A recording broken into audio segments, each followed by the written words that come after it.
ضحكة وفقد موجع. Pada umur 4 tahun, saat itu dia sedang berada di kampung Bani Sa'd. Nabi sedang main-main dengan anak-anak lain.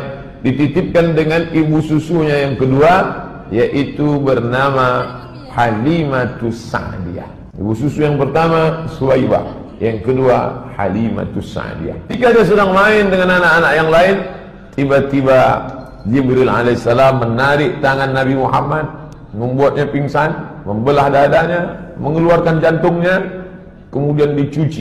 Jika dia sedang main dengan anak-anak yang lain, tiba-tiba Jibril alaihissalam menarik tangan Nabi Muhammad, membuatnya pingsan, membelah dadanya, mengeluarkan jantungnya, kemudian dicuci. Inilah pertama kali dibedah oleh malaikat Jibril alaihissalam. Lalu kemudian anak-anak ini mengadu ke rumah Muhammad, sudah dibunuh.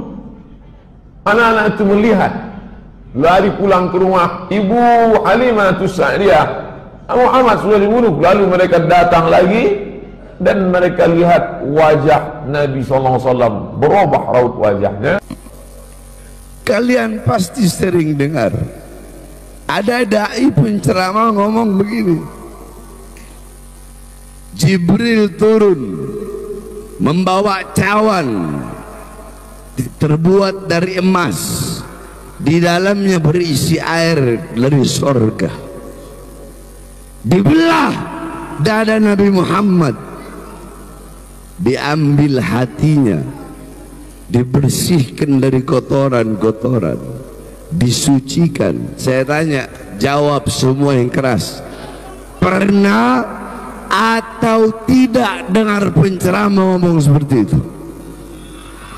Kurang keras, pernah atau tidak? Pernah atau tidak? Kalau ada ustadz atau kiai atau habib atau dai atau penceramah atau guru, siapapun ngomong seperti itu ustadz, itu kiai, itu habib, itu ulama, goblok.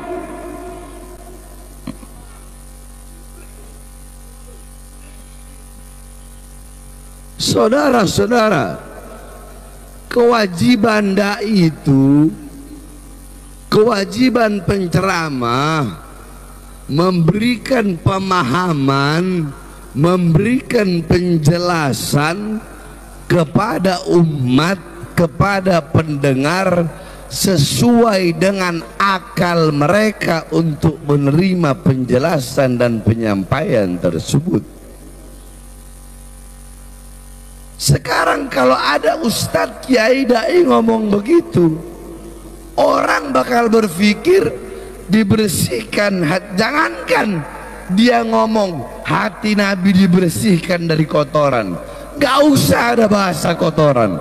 Contoh, saya ngomong begini, hati Nabi Muhammad dibersihkan, cukup sampai di situ penjelasan saya. Hati Nabi dibersihkan, udah cukup sampai di situ. Pemikiran kalian apa? Sesuatu yang dibersihkan berarti sebelumnya apa? Sebelumnya apa? Sesat akhirnya, tidak benar otaknya akhirnya. Apalagi ngomong dibersihkan dari kotoran. Saudara-saudara, kalian buka kitab Asy-Syifa karangan Imam Qadhi Iyad, darah Nabi, gak usah ngomong hati Nabi, kejauhan. Darahnya Nabi suci, air kencingnya Nabi suci, kotorannya Nabi suci, nanahnya Nabi suci. Apalagi hati baginda Nabi besar Muhammad.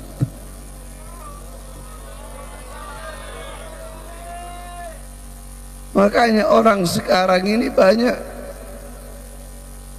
ustadz, kiai, kalau saya bilang kiai-kiai supermi, digodok 5 menit jadi.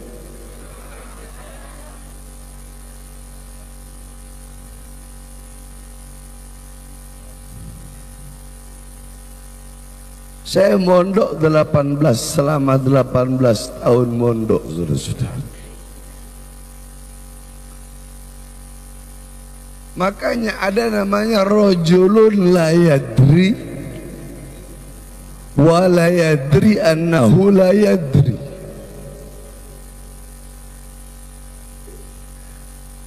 Ada orang yang tidak tahu dan tidak tahu kalau dirinya tidak tahu. Bodoh, goblok, tolol,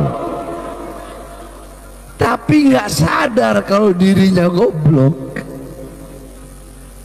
tapi nggak sadar kalau dirinya tolol, tapi nggak sadar kalau dirinya bodoh. Masih mending yang ketiga.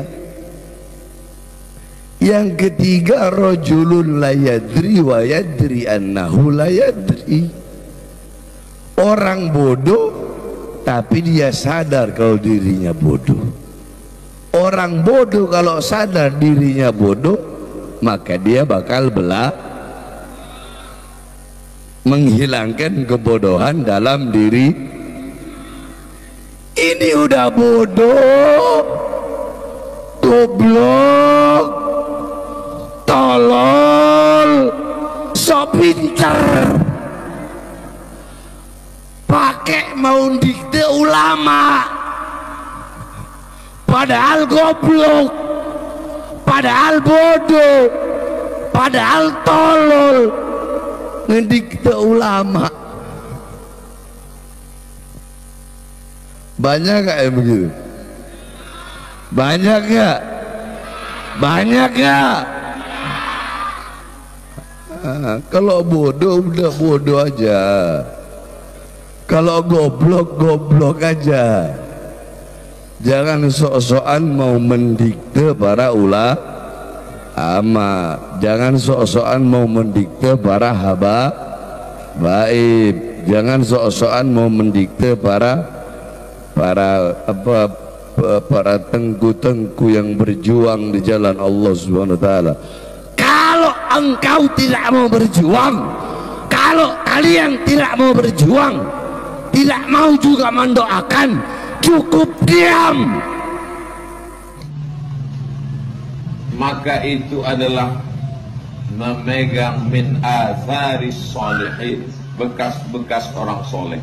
Makanya di Tarim Hadramaut Yaman tak diaspal jalan, bukan karena Yaman miskin, pemerintahnya kaya raya. Makanya di Tarim Hadramaut Yaman tak diaspal jalan, bukan karena Yaman miskin, pemerintahnya kaya raya. Kenapa? Karena mereka tak ingin bekas-bekas tapak kaki wali-wali Allah itu ditutup oleh aspal. Begitu mereka memuliakan, menghormati para wali-wali Allah. Pelajaran pertama yang saya ambil dari ibu saya adalah, yang pertama kita ceritakan kepada anak kita adalah tentang wali Allah. Maka berapa ramai orang yang hari ini mengaku-ngaku keturunan ni, bukan anak kandung, keturunan, entah ya entah tidak, keturunan Nabi kononnya. Tapi tengok perangainya, tengok perbuatannya, tengok amalannya, tengok apa yang dia sampaikan, hampir yang disampaikan tu batil. Dan kebanyakan ceritanya adalah cerita halu. Dan kalau nak belajar halu, belajar kepada mereka. Mereka pakarnya, 1 minggu saja Bila belajar dengan mereka akan fasih dalam bercerita tentang halu. Bahkan ada seorang tuan guru yang dulunya hebat dalam menceritakan ini hadis sahih, ini hadis dhaif. Hebat dalam bercakap. Dah berkawan dengan geng-geng macam tu, geng halu, akhirnya dia cerita apa? Di Tarim, kata dia. Di Tarim sekarang jalan di sana tak diberi aspal oleh kerajaannya. Bukan kerajaannya miskin, tapi kenapa? Kerana kerajaannya segan untuk menutup bekas tempat pijakan wali-wali Allah. Akhirnya tak diaspal. Tengok mengarut cerita dia. Padahal dulu dia hebat. Ketika orang hebat dah berkawan dengan orang cerita halu, macam tu juga akan jadi cerita halu. Jadi jemaah dikasihi oleh Allah Subhanahu Wa Taala. Anak Nabi Nuh itu anak kandung. Kalau tak ikut Nabi Nuh, tak ikut Rasulullah, tak diakui. Innahu laysa min ahlik. Jadi kalau ada orang sekarang yang mengaku ni keturunan Nabi, keturunan Nabi, tapi kalau tak ikut Rasulullah, innahu laysa min ahlik. Dia bukan ahli keluarga Nabi. Walaupun ngaku-ngaku, ngaku seorang je lah. Allah tak akui.